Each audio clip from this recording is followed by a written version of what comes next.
पहाड़ों के बीच एक सुंदर सा राज्य था। वहाँ एक बड़ा सा आलीशान महल था।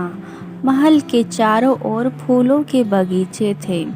वहाँ राजकुमारी चंद्रकला की वाहवाही हो रही थी। वह राज्य के लोगों को बहुत प्रिय थी।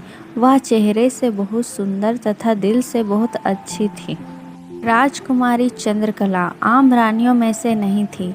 उनके अंदर कई गुण समाहित थे। वह चित्रकला, नृत्य कला तथा हीरे मोती अन्य धातु का भी ज्ञान रखती थी। यहाँ तक कि उनको पुष्पों से इत्र निकालने से लेकर वस्त्र शस्त्र का भी ज्ञान था। वह अपने राज्य के लोगों को बहुत स्नेह देती थी। इधर दूसरे राज्य के सिपाहियों ने वहाँ के लोगों का जीना मुश्किल कर रखा था। सेनापति राजा हेमंत के आदेश का पालन कर रहे थे।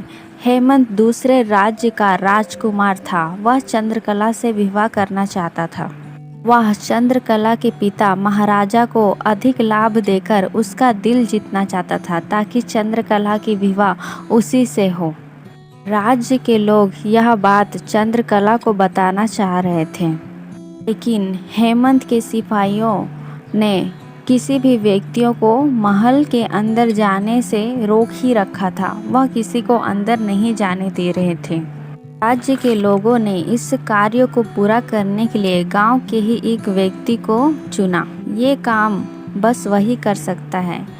गरीबों का मसीहा सिंभा रवि राजा के महल में सबसे श्रेष्ठ सेनापतियों में से एक ये भी था। वस्त्र शस्त्र का ज्ञान था, साथ ही में राजनीति में भी अति उत्तम थे। यह राज्य के लोगों द्वारा चुने गए सैनिक थे। अधिक गुण के कारण राजा ने इनको सेनापति बना दिया।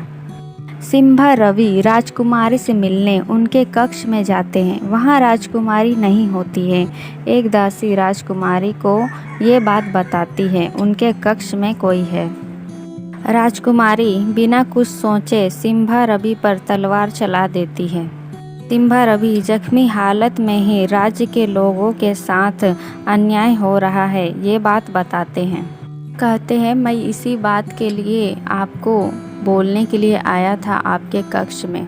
राजकुमारी को अपने किए का पछतावा होता है। उन्हें तलवार नहीं चलानी चाहिए थी। वह अपनी गलती का बहुत पछतावा कर रही थी।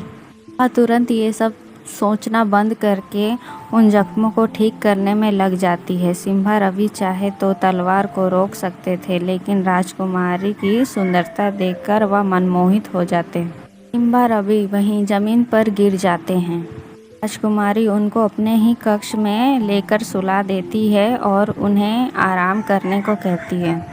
राजकुमारी अपने पिता को सारी बात बताती है और हेमंत की सच्चाई पूरे राज्य में सबको पता चल जाती है।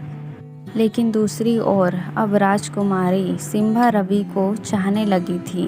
वह धीरे धीरे सिंभा रवि से प्रभावित होने लगी थी। अपनी जान की परवाह ना करते हुए भी वह राजकुमारी के कक्ष में आए, भी राज्य के भलाई के लिए। इस बात से वह सिंभा रवि से मोहित हो जाती है। राजा भी सिंभा रवि की बहादुरी देखकर अपनी बेटी की शादी उनसे करा देते हैं।